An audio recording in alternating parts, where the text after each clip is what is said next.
Ladies and gentlemen, welcome to the Source Material Podcast. Take one. Here we go. Do it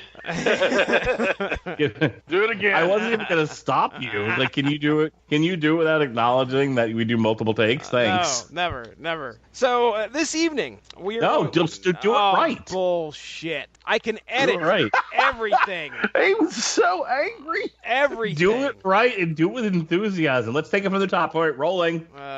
Ladies and gentlemen, welcome to Source Material Podcast. I'm your host, Jesse Starcher, and this evening we are going to be discussing Evening, sir. The evening. Good evening. Good evening. Tonight's episode is so quaint. Yes. There are no heady subjects tonight. Palate cleanse. Other than people losing their head. This will be the fourth episode dedicated to Predator in some form or fashion on Source Material. And not enough dedicated to Archie. That's true. This will be our second, I think, dedicated to Archie, if I remember correctly, because we did do Archie Meets the Punisher at one point. When it comes to Predator, though, we have 3 episodes. The infamous and one of the most downloaded episodes of Source Material history, and that's JLA versus Predator, which came out. Why? Came out back in episode 8, back in November of 2014. Then me and good Stephen Marsh, I think, got together for Predator Prey to the Heavens, and that was back in May of 2016. And then later that year, in December, I think me and Stephen Marsh got back together again and did AVP 3 World War. So that was Aliens versus Predator. But tonight we're talking a different AVP, ladies and gentlemen, and that's Archie versus Predator. Oh my goodness. Ronnie, I promise you, when the new Barbie movie comes out and when the new Barely Legal comes out, we'll do some Betty and Veronica. Does that help? Yeah. All right. I really want to do Archie versus Sharknado. That's a thing. Yeah, so do I. Is there nothing that Archie versus... I remember when Archie versus Punisher, Archie Meets the Punisher, was first proposed, and I was like, there are no 2 different properties on the face of the comic book Earth that I think could actually do a crossover. And the comic book creator said, hold my beer.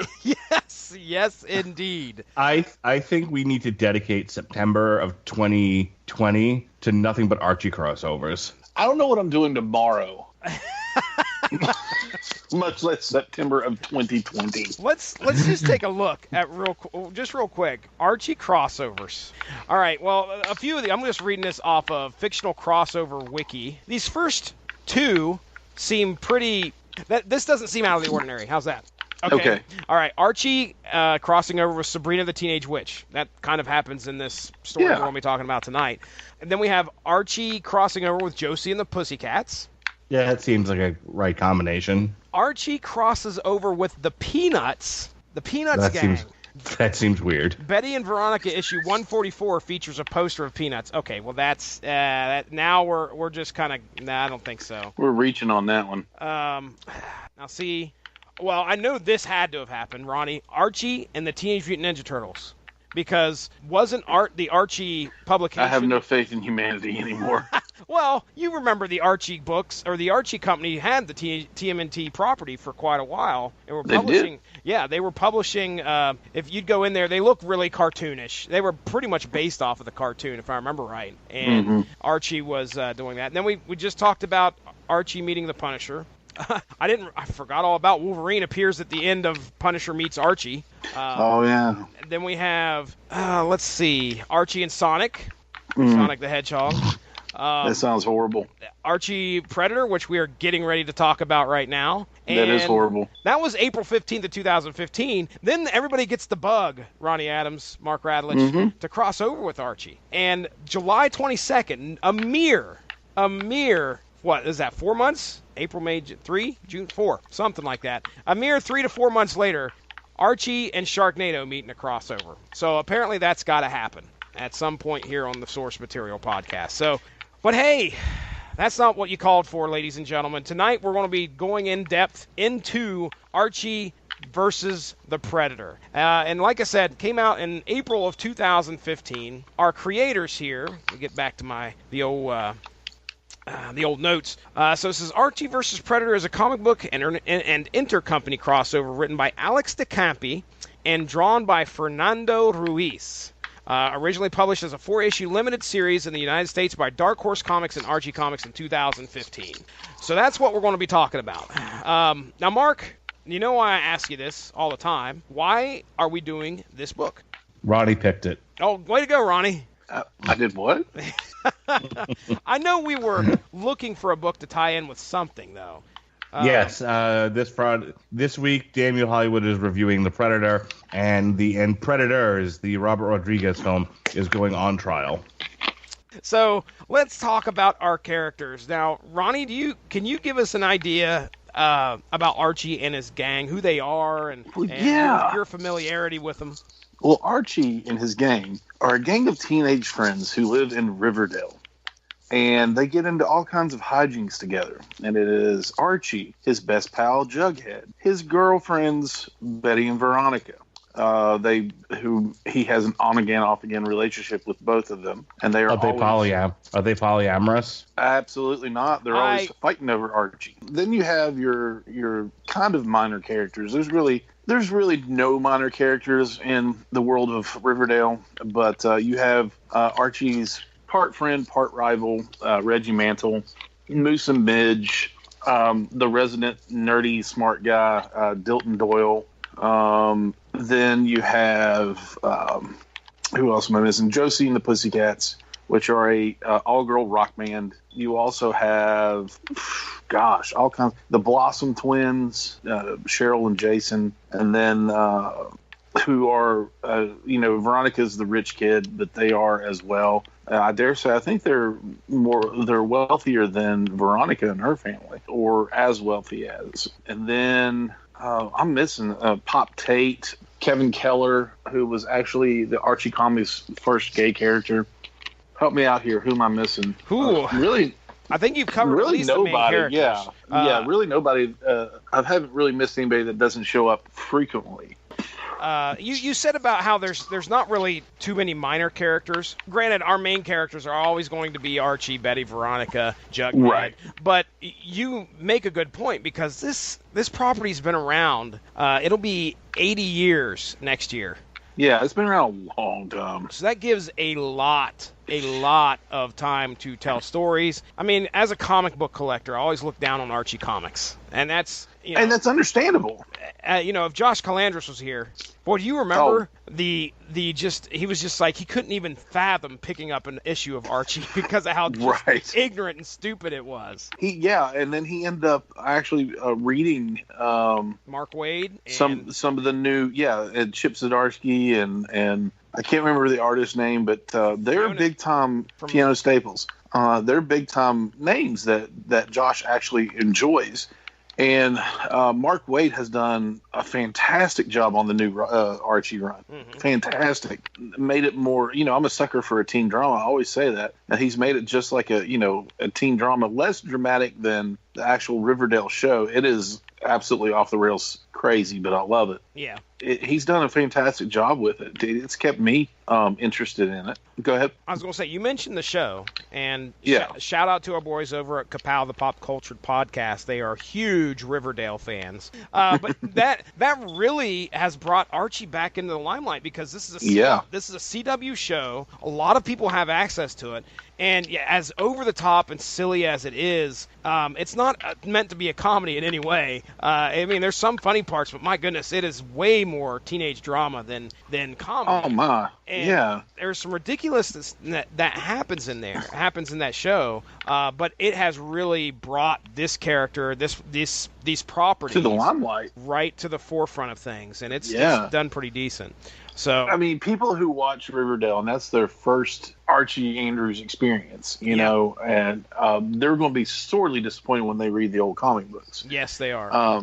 But if they could be, they couldn't be. But the old, Archie comics, Pep Comics and beyond, into just Archie comics. The reason I enjoy them is because they are and have been and probably always will be the main Archie universe has always been a pure story. They've never really gone off the rails with it, made it like, it's very innocent. Don't make the innocent guilty, you told me. Right. So that they have experimented with it, with these crossovers with Afterlife with Archie, which is the zombie apocalypse storyline with Archie, which is very dark. Mm-hmm. Even in the new Archie, it still retains some of that innocence, but brings, it's a modern twist to it. So there's not a lot of innocence lost, but there isn't a lot of, there's still some of that naivety, or however you say naivety, gone. Naivete. Yeah, it's kind of left, because Riverdale was in a world of its own, so much so that when Archie and I can't remember her name. She was the bassist for the Pussycats. She is an African American teenager, and they had a love story between Archie and between she and Archie, and that was like one of the first interracial relationships in Riverdale. And then Kevin Keller came along. That was a big deal as well, because he was one of the first gay characters. Now, was that just recent when that happened, or was recent-ish? I remember the news story where Archie gets killed by taking the bullet for Keller, wasn't it? Or was Keller's it Keller? dad? No, for Keller, yeah, because Keller was running for president, for office, yeah, or some type of office. Okay, and it wasn't due to his lifestyle; it was due to something else. The guy wanted Keller dead, and he jumped in front of the bullet, and that was Life with Archie. Life with Archie, yep. You never really figured out who Archie was married to in that, because Archie was married. They did Life with Archie, where he got married. Archie marries Betty and Archie marries Veronica. Yeah, so they did two different storylines. I remember hearing about that. I never read a bit of it, but I remember hearing about that. I read both of them, so nice. It was really good. Mark Radulich, your experience with Archie comics and the characters, you have much? None. I mean, what, you had to have seen these things sitting on the shelves, the digest. You just had no interest? No interest. Okay. Well, then you get the distinction, Mark Radulich, to explain to our listeners what the hell the Predator is. The Predator, of course, is the antagonist of the late 80s, early 90s action-adventure / horror science fiction mashup genre, starring Arnold Schwarzenegger, where he's leading a commando unit into the jungle, and then his team is pursued and subsequently murdered one by one by a predator, by an alien hunter from outer space who sees humanity as big game. This produced a series of movies. There was Predator 2, where instead of tracking a commando unit through the jungle, it decided to involve itself in a gang war between Mexicans and black gangs, with Danny Glover and his partner as police officers caught in the middle. And this is set in the not-so-distant future. You got to give his partner his due. Who was it? I don't remember the partner's name. Crazy Gary Busey, man. Oh, okay. And his partner was I just want to throw this in here. That was like one of the first films that really kind of just threw that Alien and Predator were in the same universe. Because at the end of that, you see the skull of one of the xenomorphs. Xenomorphs. Yeah. So anyway, go ahead, continue. This then leads to the Alien versus Predator series. There were two of them. There's one where the story is essentially the Predators come down, they use Earth essentially as a testing ground for new hunters. If you can succeed, and they use the xenomorphs as the prey, and these exist in like these temples. Well, humans involve themselves, and they find the temple, and they are in the middle of this hunt. Where at the end the human and the Predator team up to take out a giant alien queen. In the second one, which is basically just a low-rent horror movie, the Predators and aliens are running around the suburbs killing white people. This led to Robert. Well, that's what happened, isn't it? It's not a. I mean, like. I mean, they weren't. I don't mean to say they were exclusively racist. I'm just saying. Okay. Because that's kind of where it was going.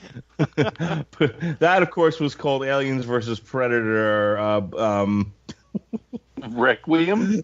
No, Black Lives Matter. Oh, jeez. Wow. Robert Rodriguez's Predators, which is, in this iteration, the Predators grab a gang of the most violent humans, soldiers, criminals, that sort of thing, and drops them on essentially a game planet. And they are having to survive the hunt. It's the most dangerous game, sort of thing. And now we come to the latest iteration of the Predator series, Shane Black's The Predator. One of the unique traits about the Predator, he definitely has these unique set of weapons. Usually you can see them in just about any, whether it be a film or comic book adaptation. He's got the three dot whatever the heck it is, laser weapon, aiming reticle. That's what I was thinking. Yeah, it's the 3-dot aiming system that he has for his parrot gun, which is the gun that sits on his shoulder. There we go. I thought it was a parrot that just yells at you. It releases a sonic blast. It's like, ah! I want to crack it, and then you just blow up. That's silly. So let me read you the crossovers Predators bit in here. At least we're just going to look at comic books here. So there's Predator versus Magnus Robot Fighter. Predator versus Judge Dredd, Batman versus Predator. I've read that one. Yeah, I've read all of those. Okay. And I've actually really enjoyed them. Superman versus Predator, JLA versus Predator, as we've talked about on here. Tarzan versus Predator at Earth's core. What? Mark, didn't you suggest this one at one point? Tarzan versus Predator? I may have. Okay. You've suggested a lot of horrible things. That came out in '96, written by Walter Simonson, of all people.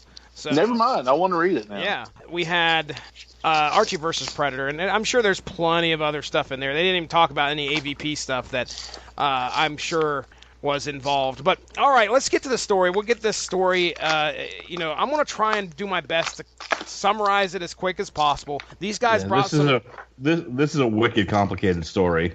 So the gang went a trip to some South American country. I don't even remember where it's at. I believe it was Costa Rica. Betty goes into the jungle, ends up finding some kind of weird knife, and the Predator shows up as well here. Some people die, specifically in the first issue, Cheryl and Jason Blossom. We'll talk about that here in a few minutes. Yeah. And then they're all none the wiser, so they decide to go back to Riverdale, where the Predator definitely makes himself known. And he starts taking out some of our favorite Riverdale residents. All the while, Betty believes that what is happening is a curse, because she stole this ancient knife, and she cursed because she had gotten into a fight with Veronica, all because of some shenanigans by Cheryl Blossom. So because she got into this argument, she went into that cave, grabbed the knife, and meanwhile said she had wished some bad things to happen to Veronica and Cheryl Blossom. So that's where the confusion comes in. So Betty thinks that this thing that is killing these people are actually trying to kill the Cheryl, because Cheryl's been gone. They haven't been able to find her since Costa Rica. But she knows that she feels that Veronica's being targeted. So they go and talk to Sabrina the Teenage Witch to find out about removing this curse from this knife. All the while, the Predator's unknowingly stalking them. While visiting Sabrina the Teenage Witch, the Predator shows himself. How silly do you feel explaining this right now? Sabrina meets an unfortunate end. So does her cat. What's the name of the cat again? I can't remember her cat's name. Watchman. Oh, shut up, Mark Radulich. Damn it. Call back to like the last 5 episodes. Actually, last year when we covered The Watchmen. So anyway, yes, Sabrina meets her unfortunate end, and now, the two girls realize that, oh shit, there is a strange creature trying to attack us. They make their way back. Of course, the Riverdale gang is trying to cope with some of the deaths that are happening. I think it's Major or General Keller shows up with the army. General Keller shows up with the army, gives the boys some weapons, turns them loose, and the Predator makes short work of them as well. The end game is when the gang, which consists of Archie, Jughead, the girls, Betty and Veronica, they head over to the school. They're just trying to stay out of the Predator's way, but the Predator's got other ideas. And I think at this time it's tracking like Betty and Veronica. I don't know if it assumes that one of them are warriors, but the knife has something to do with it. Archie says, "Hey, you guys, don't do anything aggressive." I think Sergeant Keller may have said something about that. Yeah, the military has been keeping the existence of the Predators a secret in this storyline, so everybody knows that Arnold Schwarzenegger and his team have battled the Predators in the past, but they kept it, they kept it on the DL. So he says, try not to do anything aggressive. Well, Predators not having any of that. And we find out also that this is a teenage Predator, of all things. You get the hints that the Predator is kind of smitten with, I think he likes, is it Veronica that he likes, or is it Betty? He likes Betty. So at the school, the gang regroup, and we find out Dilton has a secret weapon he thinks could help to defeat the Predator. And it turns out to be this large Archie robot. It is also at the school that Jughead meets his end, and we'll talk about that here in a few. The robot, unfortunately, doesn't do much other than malfunction, try to kill everybody, and then when it actually makes an offensive move against the Predator by putting him in a net, the Predator escapes, and when Dilton pops his head out of the robot, the fucking Predator grabs a hold of it and rips it clean off his body with the spine attached. Or stabs him through the throat first. This is not. This is, for all intents and purposes, it is an Archie comic book with the art and the language that they use. Like even Betty at one time says, "It'll be a cold day in heck." Oh, and yes. Things like that. Yeah. But wait, my favorite. I wrote it down here. You are one ugly melon farmer. Melon farmer, yeah. They use the innocent language and the fun art and all that. But when it comes to the death scenes in this, they don't pull any punches. No, they do not. I mean, I just talked about Dilton meeting his end. Dilton was like what, number 6 or number 7 that we got to watch get dispatched. Well, let's see, 1, 2, 3, 4, 5, 6, 7, 8, 9. Oh, so Dilton was 9th. Jeez. Plus all 2 squad cars in Riverdale were, well, no, that was a different thing, so never mind. But it was bad. So Dilton's dead, and now Archie has to try his best to keep his loves from becoming victim to the Predator. Yeah, he fares okay, but then he ends up getting sliced, like, in the shoulder. Yeah. Now, all the while, what they've decided to do now is head back to Veronica's mansion, which apparently has medical facilities. Veronica's mansion has everything. Every damn thing. Including the typical Predator self-destruct sequence that's got to happen in a movie. Oh, yeah. So they make their way back there. They get Archie kind of patched up, but the Predator has followed them. So the girls have got to go try and make their stand while Archie's getting repaired. Archie ends up getting, let's just say, she turned it up to 11, the medical facility, whatever this automatic computer thing is. I don't know, what would you call this, Mark Radulich? Steroid machine. All right. So it supposedly can do plastic surgery and inject you with steroids. Veronica turned it from 0 to 11, and it specifically had a sign, do not go above 4. But she turned it up to 11 anyway. Archie is kind of laying there, and he ends up getting transformed. So now the girls are cornered and are about to meet their end when Archie shows up, this hulking Arnold Schwarzenegger-esque Archie, and he does battle with the Predator. So here we go, last stand for the team, and Archie falls victim to the Predator. He dies. Now the girls, enraged, I say, by the fact that their Archikins has fell to the Predator, they both take a combined shot at the Predator and pretty much incapacitate him. Now, during all this, Veronica had set the self-destruct sequence. They've got to make a play to either get to a safe room where the medical facilities are or try and get out of the mansion. So they decide closest thing to do is get to the medical facility while the mansion explodes around them. Shut the safe room. Well, turns out the Predator followed them in there. Wounded, though, the girls take advantage of the Predator and strap him to... This is the goofiest fucking ending I've ever seen in my entire life. It's Archie versus Predator. They strap him to the gurney or whatever it is. They strap him to the medical table. And that's when the porn started. Oh, my gosh. What? It's got to go there with him. Don't even ask, Ronnie. It's always got to go there. I just don't get it. So... All right, in my defense, strapping a guy to the gurney, what do you think is normally going to happen next? It is not a guy. It is a crab-faced alien. That is no crab-faced alien.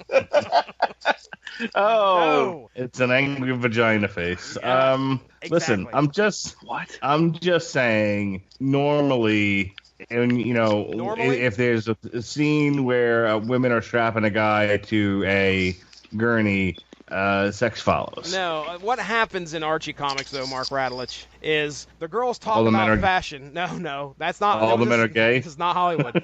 All the women talk about fashion while they program the medical device to complete plastic surgery on the Predator in order to make him look like Archie.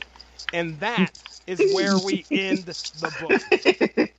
That is the most ridiculous thing. The most ridiculous thing I've ever. I know, dude. I think that's why I think this book is a lot of fun. Go ahead, Mark. I actually have a lot of problems with that ending, and I'll tell you one of my problems. Okay. I feel like it's degrading to women that they can't go on living without this Mark man in their life. Me too, Radulich.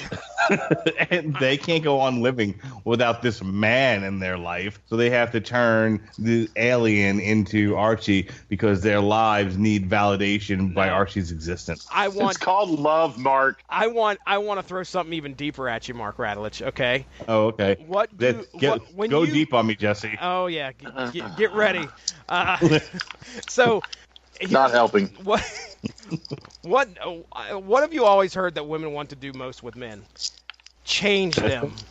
Okay? Yeah. Welcome to the male species of humanity, Predator. You have been a victim of what every woman wants to do to every man, and that is change them. It's not very woke, Jesse. Oh, tell me again there, Mr. Tiddlicious.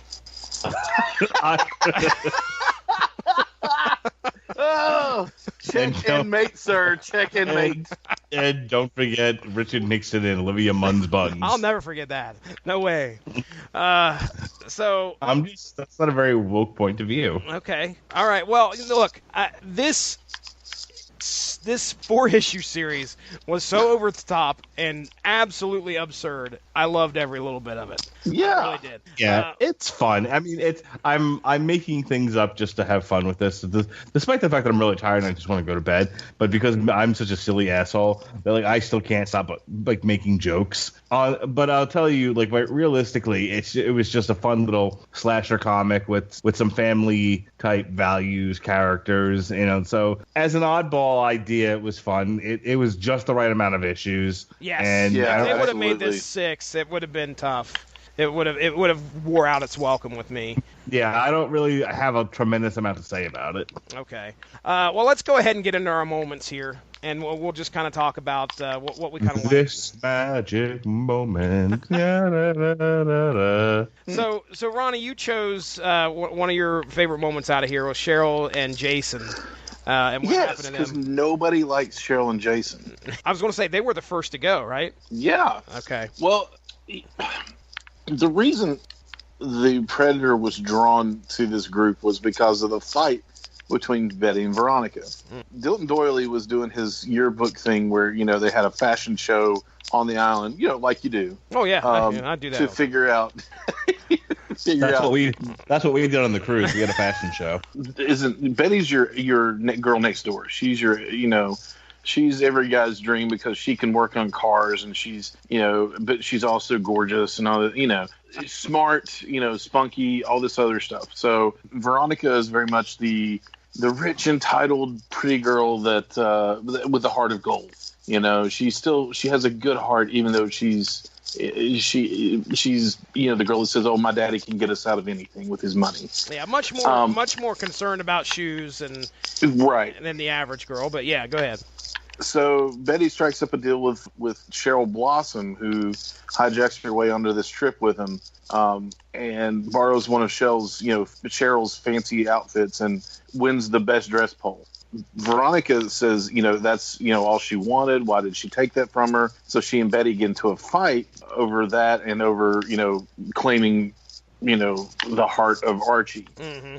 And in the middle of it, they're trying to break him up, and they accidentally shove Veronica into Betty, and Betty gets a broken nose. So she's bleeding. She runs into the forest. The predator sees this and goes, "Oh, violence. I must partake." Mm-hmm. Like Cheryl and Jason go in search of this just jaguar shrine. Yep. And Jason has a machete. And if you have a weapon, the predator sees you as a threat and begins to hunt you. So as the gang is searching for Betty, they don't know it, but they're getting dripped on by Cheryl and Jason's blood. Oh, dude. And kind of a camera pan up, and you see the predator in a tree with the hollowed out bodies, headless bodies of Cheryl and Jason Blossom. And immediately I went, oh my gosh, this just took that was when it got real. It took a completely different turn. I was like, all right, this is going to be good. Oh, yeah. Because in his belt, you see his trophies of the skulls of Jason and Cheryl with holes in the skull where they were shot by the parrot gun. And, the spines, the bodies, that have been eviscerated, just hanging there, just like in the Predator movies. So that was when I was like, this is not going to be like your watered down, Archie versus Predator. There's going to be some gore in this. Yeah. Yeah, I wanted to kind of jump off what you said there in regards to Cheryl. Cheryl was just being a shithead. The whole purpose of her interaction was just to cause trouble, because after that fight happens, she kind of looks, I don't know if she's looking at Jason or she looks at somebody and she's like, my work is done. So her whole purpose of being there was just to cause trouble. Then she takes off, and of course, the other thing, what you're talking about, is definitely leads into my moment of the book, which is, them talking about, I don't know if they're trying to find Betty or Betty has just come back, and they're talking about heading back to Riverdale. Now, when we say, ladies and gentlemen, I want you to understand something. When we say there was blood dripping on them, it's not just like a little drop, okay? There's like 3 or 4 panels that pass where, like, okay, she's got a little bit. It's raining. It's raining fucking blood, and the gang has no clue, or they just don't care. They're more involved with themselves or what's going on instead of even paying attention that there's just like blood coming from the sky. It's that innocence, man. It is. They don't realize it's blood, and they just they just go on with their day. Perfect description. At the end of issue 1, I thought this series was going to go a little bit different than what we got as we get into issue 2. I thought just for a brief moment that the Archie versus Predator was actually just going to be the Predator killing a bunch of people around Archie, and the rest of the gang and everybody would have no idea what the hell's going on. And they would just be like, what? And of course, somebody's head would be laying on a counter or something, and they would be sitting there talking about, having a milkshake. Have no idea that somebody just died. But then we get into your actual next moment that you wanted to talk about, which is the beginning of issue 2. That is where business picked up, ladies and gentlemen. Isn't that what old JR would say? JR would say that business did pick up. When at the chocolate shop, Pop's chocolate shop. So they all travel back to Riverdale, where they're just happy to be home. They didn't no longer like being in Costa Rica or wherever they said they were. So they decided to go back to Pop's to celebrate being home and go camping or tubing or whatever they wanted to do instead of going to Costa Rica. Pop even baked them a cake because he was so happy they were home. They found out about Cheryl and Jason, and they said some wild animal killed them while they were on their trip. And they were like, oh, I'm so sad. I don't even want to eat cake anymore. And, of course, Jughead says, this is how I cope with sadness. Give me the cake. Jughead. And always eating that Jughead. Always eating. Oh, Jughead. And so we see Pop whip out a big old kitchen knife to cut this cake, much bigger than really needed to cut a cake. And then Pop's head explodes. Well, the look on the faces of Archie and all of them sitting there just watching him get his head just blown clean off. And through all of these books that, you know, I can't remember if he bought it in Archie Meets the Punisher and in Afterlife with Archie and this, Pop is always one of the first to go. And I don't understand why. Pop is such a good character. But you know, he's kind of like their pseudo father to the whole gang, and they're like, no, Pop needs to die. Yeah, when you got Cheryl biting it in the first issue, and well, that's expected because Cheryl and Jason are kind of the villains of Riverdale. Yep, yeah. And then we have, now when you see Pop go, all cards. What is that? All bets are off. All bets are off. Who's going to get all cards are dealt, Jesse? All cards are dealt. I don't think that makes sense. Something along those lines. So Pop gets his head shot clean off. I mean, there's an eyeball popping out. Oh, dude! In the comic panel, it's gross. That's why it was wonderful. I think that the gore factor in this was brought up. It was kind of over the top. I shouldn't really say that. They dialed it to 11 just like that machine. Yeah, and you have this style, the Archie comic book style, that is synonymous with what we've seen in the past. This cartoony innocent style. Exactly, and then we see all these characters getting killed in this, skulls. I'll tell you right now, the death with Sabrina, even though that's not one of my moments. Oh, I don't know what happens.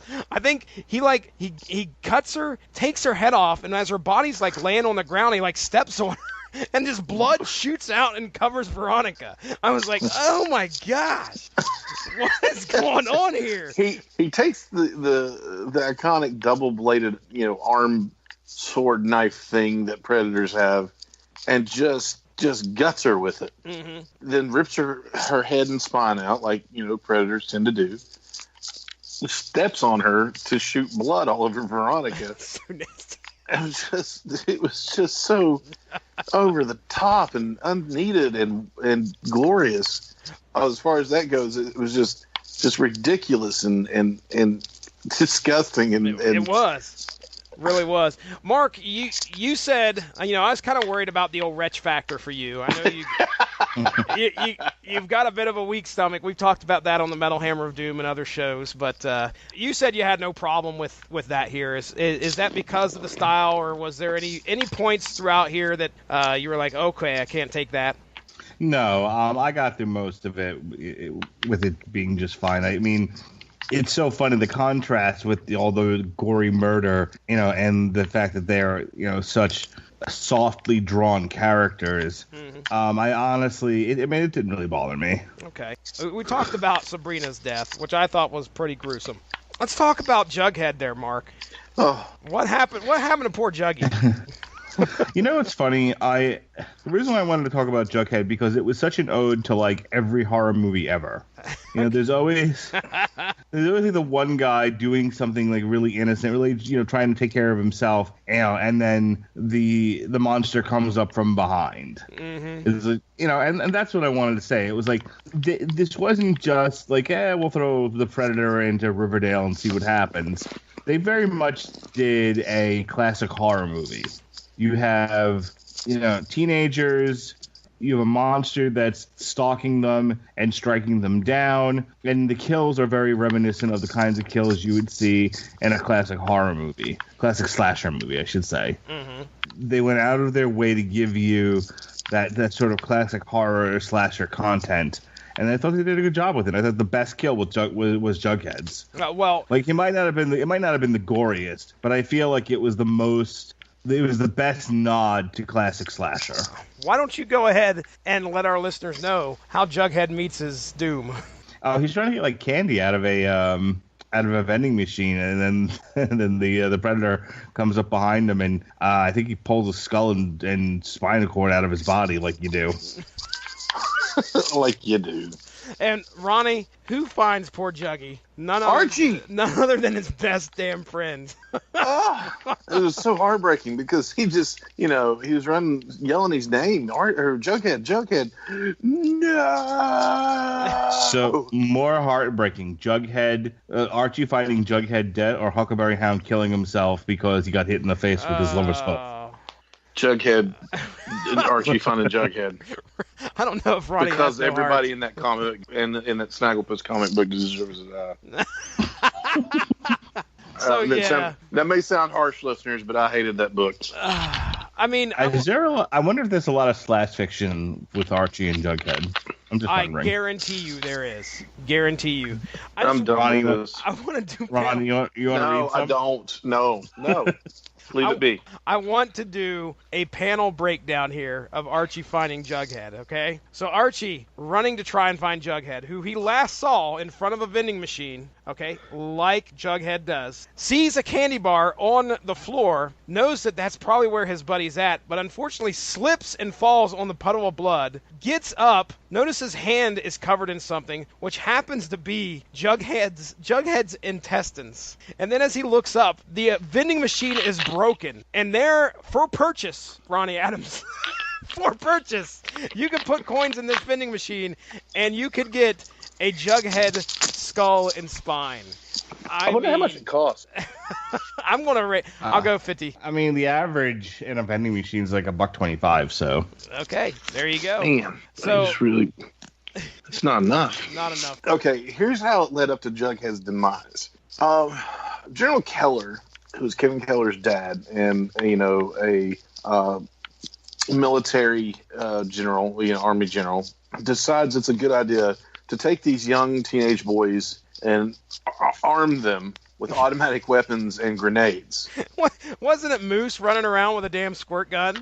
Yes, he said he brought his daddy's guns, and it was a squirt gun. Because guns don't kill people. Riverdale citizens do. Anyway,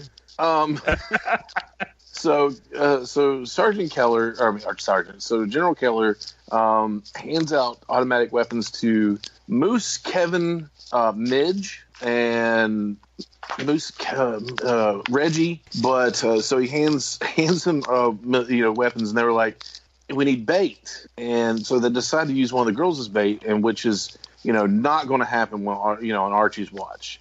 So they decide that Jughead is skinny enough to fit into one of Veronica's dresses, so they put a wig on Jughead and put him in one of Veronica's dresses and send him out. And they decide to spring their trap for the Predator, which Midge is the first to bite it there. Oh, and then there's blood and guts in that too. I mean, my God. Yeah, oh yeah. And then the Predator decides to shoot Moose. No, it was Kevin, Reggie, and the other character. And Moose, Midge, and General Keller are squashed by a car that was flipped over in an explosion. So he just destroys all of them. Jughead gets away, but what he doesn't realize is he's carrying that knife that Betty accidentally stole from the Jaguar Shrine in Veronica's purse. So while they're in the school trying to band together and figure out how to kill this Predator, he says, "Oh, hey, I've got this knife that I can jimmy open this lock to get some snacks." So he is there with knife in hand. Yep. And that's when the Predator says, "You have a knife. I'm going to rip your spine out of your body via your head." The whole knife thing was kind of weird. Like, there was an actual curse, according to Sabrina, on this knife. They try to get rid of it a couple times, but it keeps coming back. Yeah. And then we find out that the curse, the only way to lift the curse was to have it kill as many people that were cursed by the knife. So, like, in other words, Betty wished 2 people dead. And therefore, in order to get rid of this knife and cause, I assume, I don't know how this thing was tied to the Predator, if it was in any way. Did I miss anything on that? No, I don't really know. Other than this, they were carrying the knife, and he was like, okay, I've got to go after the people that have the weapon. But yeah, so they end up, they use the knife against the Predator at one point. And they also used the knife, I think, to kill something else, if I remember correctly. But either way, the whole cursed knife thing was just weird to me. Yeah, that was unneeded. I don't know if maybe it had some kind of, and I guarantee you there's probably some kind of weird Easter egg out there that says, oh yeah, this was a knife from such and such, this story or whatever. But anyway, okay, so there we go. That's poor Jughead. Now we go right into our next Mark Radulich moment, chronologically, where Mark said his next favorite part was Archie, but a specific form of Archie. Mark Radulich, tell us what you think here. Oh yeah, this was great. This is so they put Archie in this machine, and of course he's all souped up and muscular and like ready to go. That was a lot of fun. I mean, they him and the Predator have a fight. The Predator, I think, ultimately wins, but not before taking a sufficient beating by the now hulked up Archie. It's just it had a very cinematic quality to it. That's why I liked it. Okay, yeah, and that goes right to my second favorite moment here. My second favorite, speaking of cinematic quality there, Mark Radulich, my second favorite moment from this comic happens right when Archie meets the Predator and his Arnold Schwarzenegger form, where the Predator, I don't know what he's doing exactly. I don't know if he's getting ready to take a swing at these girls, and he's got him cornered. But Archie reaches in with one big, bulky arm, catches his hand, and we have the Dylan, you son of a bitch moment there, where if classic from the Predator, which I watched like 5 times a day, by the way. I had to make sure it was from the original Predator movie, and I'll probably edit that in here. But yeah, that when Arnold Schwarzenegger meets, is it Carl Weathers? Carl Weathers. When they Creed, first meet, Apollo Creed. So when they first meet in that bar, Dylan, you son of a bitch. They don't shake hands like a normal person would. No, it's an arm wrestling match in like midair. Yeah, it's spectacular. It's one of the greatest like 80s action movie moments ever. And they pay like as soon as that happens, your penis should be full of blood and semen. It's just dear God, man. There is no more manly moment. Yeah. Than that right there. Like, if you play that in a room full of women, they will all be pregnant. Just by the sheer sight. So yes. How did this happen? You watched The Predator, didn't you? I told you not to watch that movie. I'm sorry. All the Predator pregnancies. Everybody born in 1987 or 88. So, yeah, this was a great classic. Of all the homages, there were plenty of those through here. All the tributes to the film series. That was my favorite one because it took me a second to figure out what was going on, and I realized, oh, okay, you are so playing to Predator fans out there. And it was perfect. Again, goofy as hell, but that fit the tone of this book. So, all right, so there it is, ladies and gentlemen. That's our favorite moments from the series, from this 4-issue comic book series. It was a lot of fun. Absolutely. I didn't have as much fun as I've had reading this with many of the other comics book. Where you at? Comics book. I am comics book. You put it down, son. I don't want to see you with them comics books anymore. No, this was one of the more fun reads that I've had all year. So, Mark Radulich, let's get your final thoughts. Oh, it was a lot of fun. It was, just a light, goofy read. So, again, after last week's serious discussion, it was a nice little palate cleanser. Ultimately, it was just sort of a whimsical read, and it's fine. I would recommend it to somebody who was looking for something goofy, if who is also a Predator fan. I loved walking into my daughter's room last night and saying, Kira, I just read Archie versus the Predator, and I just watched Jughead Jones get shoved into a vending machine. To which she replied, tears. She's a big Archie fan, Riverdale fan. Riverdale fan, yeah. She's a big Riverdale fan. So, Ronnie Adams, your final thoughts on the series? Oh, it was absolutely just spectacularly goofy and wonderful. I mean, if I had to pick a movie that made me feel this way, it would be The Meg. It was everything I wanted it to be and so much more. It was just so ridiculous and fun and did not take itself seriously in the least. Perfect perfect phrase. This does not take itself seriously. I don't think any Archie comic does. No. Well, I don't know about that, but well, yeah. Some of the other stuff that we haven't had a chance to cover, but previous, like 1990, or probably previous to the 2000s, any Archie comics you get a hold of are all going to be based around some of the silly things that happen. The over-the-top personalities of Betty, Veronica, Cheryl Blossom. I had a good time. You guys had a good time. Let's get out of here. Mark Radulich, let's start with you, buddy. Let's do some plugs for the Radulich in Broadcasting Network. All right, this week it's Predator Week all week long. Tomorrow, Damn You Hollywood, we'll review The Predator. The Metal Hammer of Doom reviews the new Corporal Kalani, and then we're going to put Robert Rodriguez's Predators on trial. Last week, we had the Snagglepuss Chronicles, as debated between Ronnie Adams and I. Jesse Starcher and I reviewed the new Cloak and Dagger Season 1 on Freeform. We reviewed the new Clutch Book of Bad Decisions.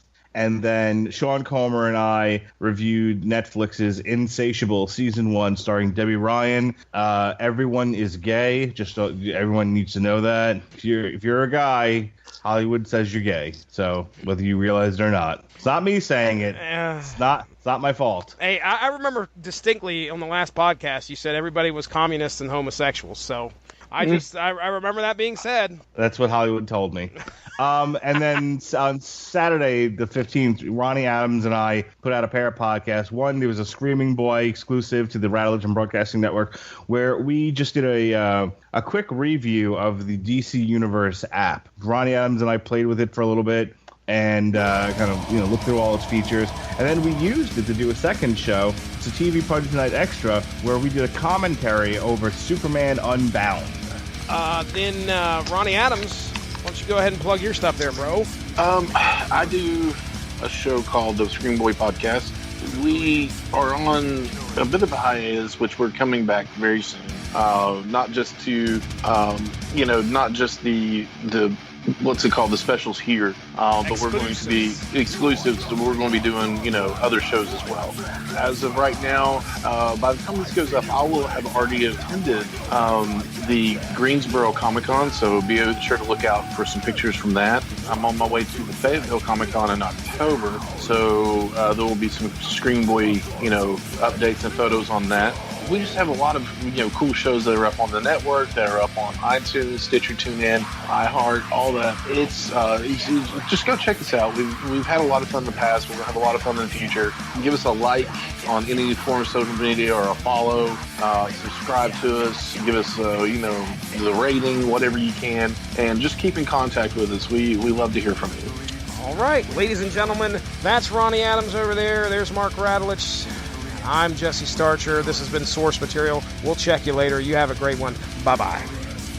That brings this episode of Source Material to a close. Thank you all for joining us. Make sure to give that Radulich in Broadcasting Facebook page a like to stay up on top of all the great podcasts we have to offer. We are at home on Spreaker, but you can also find us on iTunes, Stitcher, TuneIn Radio, and recently we have hit the air on Spotify. Find your favorite podcast platform and type in RADULICH to subscribe for some great content. If you enjoyed this show, please feel free to share and spread the word. And as always, we appreciate any feedback and look forward to entertaining you again soon. That makes you just like me. The only difference between us is you're the one who's going to die. Alexa, turn the living room light off. And turn the candles on. Okay, boys, I'm ready to podcast. So everyone's gay on TV. All men are gay. Did they say that the storm is going to turn everyone gay? No, they really. The gayest hurricane on record. They're telling us to expect. Heavens to Murgatroyd. Is she a hot to trot and ready to go, or what's her deal on this? I don't know, Grandpa Starcher. Omnivore. She was like, "All right, dinosaur." Like, yeah. We'll just roll with dinosaur. Bring up. I also know that other animals are omnivores other than dinosaurs. Yeah, I wasn't gonna get into it with. Wait a second. What? It's not like I was chased by a T-Rex and an omnivore. Was she? Yeah, there it is. So, what? Will there be a section on Damn You Hollywood for Olivia Munn's buns? There's always time to talk about Olivia Munn's buns. You ever just want to stick your face in Olivia Munn's ass and go like Richard Nixon? Stop. That's it. I just want you to stop. He likes that tiddlylicious blonde gal. He said tiddlylicious. Yes, he did. Okay, just making sure I heard that right. Oh, you did. So, Jughead. Stop it. Stick. Mark Rattler. Mark. Sorry. Okay. Don't be sleeping. No. CP Bear, Mark. What was your? I'm sorry. What was your question? I love how he gets all serious after we catch him sleeping.